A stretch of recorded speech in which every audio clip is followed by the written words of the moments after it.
सभी को नमस्ते। तो हमने पेज नंबर 11 तक गोविंद पारिक की जो गाइड है, गोविंद पारिक 80 पेजेस में पेज नंबर 11 तक पढ़ लिया था। अगर आपने नहीं देखा है तो उसकी प्लेलिस्ट बनी हुई है, आप जाके चैनल पे देख सकते हैं। और उसमें क्या इम्प्रूवमेंट करना है ये भी फीडबैक ज़रूर दें कमेंट में, ठीक है। तो आइए हम आज पेज नंबर 12 पढ़ते हैं। तो देखिए, सबसे पहले इसमें पॉइंट है नाभि नाल कर्तन जन्य व्याधियाँ। नाभि नाल के साथ जितनी व्याधियाँ होती हैं उसके बारे में बताया गया है। तो जो चरक हैं वो 4 मानते हैं, तो आपको चा से चरक, चा से 4 ऐसे करके याद, और वाग्भट जो है वो 2 मानते हैं, ठीक है। तो इनको आपको याद रखना है। लेकिन इसमें जो उत्तुंडिका कहने का क्या मीनिंग है उसको आप समझिए। तो ये कौन होती है? मोटी होती है बाहर से, ठीक है। बाहर से एक ऐसी होती है, मोटी होती है, ठीक है। मोटी जो है बाहर को निकली हुई होती है, ठीक है। तो इसको आप लिख लेंगे, ठीक। उसके बाद जो दूसरा है वो है पिंडलिका। पिंडलिका किसे कह रहे हैं? तो जो पिंड के गोल के समान हो, ठीक है। जो पिंड के गोल आकार की, ठीक है, आकार एवं कठिन भी होती है ये, ठीक है। तो ये आप लिख लेंगे कि जो कठिन है, ठीक। अब उसके बाद जो है विनामिका। विनापिका किसे कहते हैं? तो विनामिका जो होती है वो किनारों से, जो किनारे होते हैं उससे ऊंची हुई होती है, किनारों से ऊंची रहती है, ठीक है। इसके बाद है विजिम्भिका। विजिम्भिका जो होती है वो नाभि का, जो नाभि होता है, क्योंकि ये नाभि नाल कर्तन है, ठीक है। तो नाभि नाल कर्तन जो करते हैं उसमें बार बार बढ़ना या बार बार कम होना, ठीक है। नाभि का बार बार घटना या बढ़ना, ठीक है, ये होता है। ये क्या कहलाता है? इसको कहते हैं विजिम्भिका, ठीक है। उसी प्रकार उन्होंने वाग्भट ने भी सिर्फ 2 माना है, विनामिका और विजिम्भिका। उसके बाद जो नेक्स्ट आता है वो आता है हमारा दंतो उद्भेद काल, ठीक है। दंत उद्भेद काल। तो इसमें जो काश्यप हैं उन्होंने 4 से 8 मास माने हैं, जबकि जो वाग्भट हैं वो सिर्फ 8 मास मानते हैं। तो इसको सिर्फ आपको याद रखना है कि दंत उद्भेद काल कितने कितने माने हैं। तो काश्यप का याद रखना है, 4 से 8 मास माना है उन्होंने। वमन विरेचन की बात करें तो ये सबको याद होता है, लेकिन जैसा कि सबको याद होता है कि चरक ने कितने बताए हैं, तो 10 बताए हैं। सुश्रुत ने कितने बताए हैं? 15 बताए हैं। और वाग्भट जो है वो 12 बताते हैं, ठीक है। उसके बाद हम बात करें कि जो बस्ती नेत्र प्रमाण है, जो बस्ती नेत्र प्रमाण है उसमें अलग अलग कहा गया है। जैसे कि चरक ने क्या बताया है? आयु के हिसाब से नेत्र की लंबाई कितनी होगी और उस छिद्र का आकार के अनुसार कैसा होगा। तो जैसे अगर 6 वर्ष का कोई बच्चा है तो उसके 6 अंगुल नेत्र की लंबाई होनी चाहिए। बस्ती के नेत्र प्रमाण की लंबाई बताई जा रही है, ठीक है। और वो जो हो मूंग प्रमाण का हो। दूसरा बताया कि अगर 12 वर्ष का है तो 8 अंगुल का यूज़ करना चाहिए जो कि मटर के प्रमाण का हो, ठीक है। और 20 वर्ष का हो तो 12 अंगुल, जिसको करकंधु प्रमाण कहा गया है, ठीक है। तो इस प्रकार आपको ये याद रखना है कि किसे क्या प्रमाण माना है। जैसे कि मूंग है, शतीन या मटर है, और करकंधु आ चुका है, तो इसको आपको मोस्ट इम्पॉर्टेंटली याद रखना है।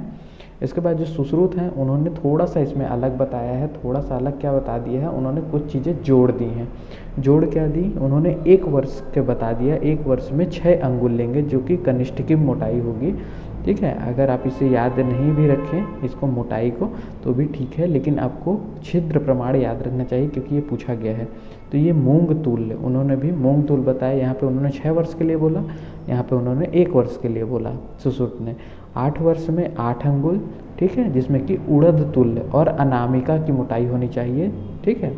और मात्रा जो है उन्होंने बढ़ते क्रम में, जैसे कि आप देखेंगे कि 2 2 4, 4 2 8, फिर उन्होंने 12 किया, और फिर जो लास्ट में है जब 70 वर्ष हो जाते हैं तो फिर से वो 8 में आ जाते हैं, मतलब पीछे की ओर। यहाँ पे आप देखेंगे 16 वर्ष की आयु में 10 अंगुल बोला है, जो कि मध्यमा और मटर तुल्य, ठीक है। और 25 वर्ष में 12 अंगुल, जिसमें कि अंगुष्ठ प्रमाण और कोलस्थि तुल्य बोला है।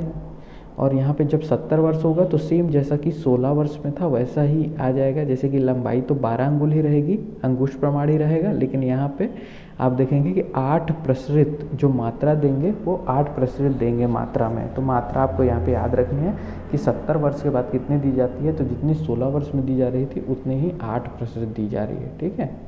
तो इसको आपको अच्छे से याद रखना है। इसके बाद आप देखेंगे कि व्रण नेत्र हेतु लंबाई कितनी बताई गई है, तो 8 अंगुल बताई गई है, ठीक है, मुद्ग के समान, ठीक, व्रण की।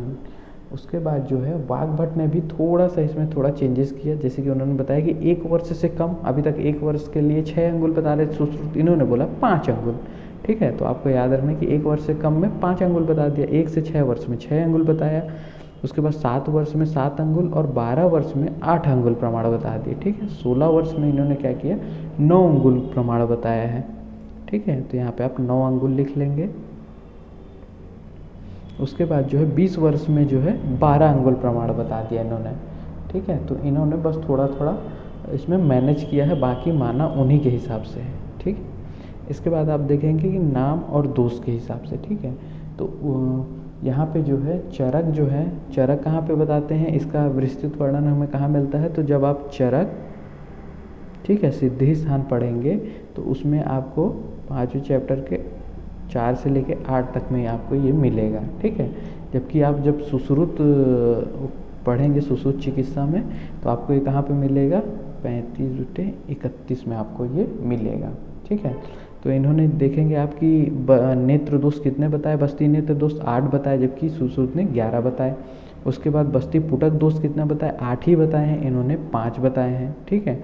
और बस्ती दाता दोष देखेंगे तो कितने बताए, इन्होंने 10 बताए, इन्होंने 6 बताए।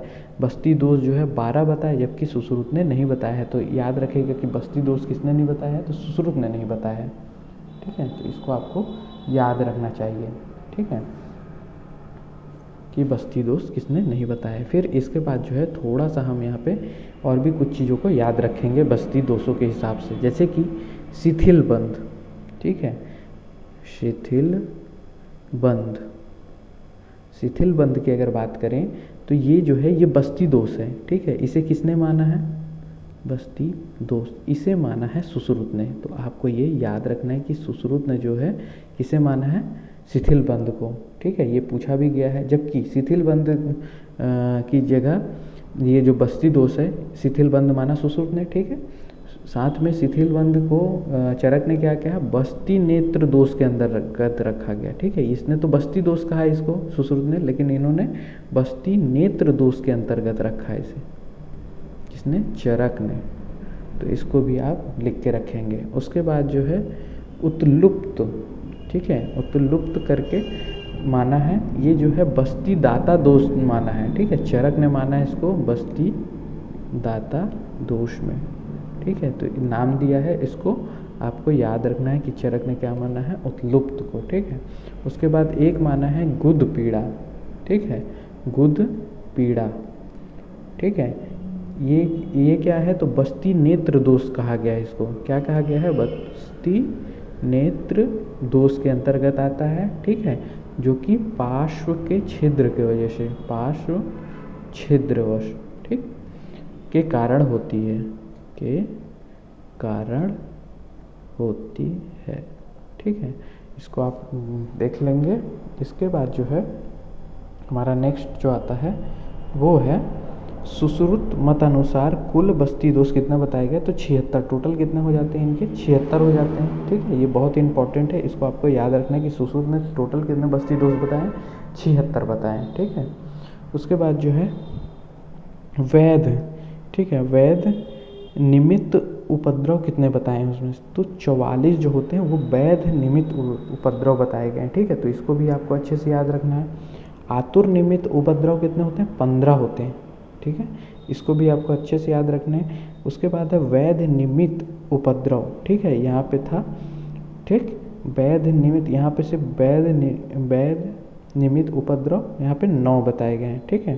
तो यहाँ पे आपको थोड़ा सा सुधार कर लेना है, यहाँ पे अनुमित करके दिया गया था, ठीक है। तो यहाँ पे आप लिख लेंगे। उसके बाद है स्नेह वापस ना आने के कारण जो उपद्रव होते हैं वो 8 होते हैं, और ये जो टोटल होते हैं ये कितने होते हैं, 76 होते हैं, ठीक है।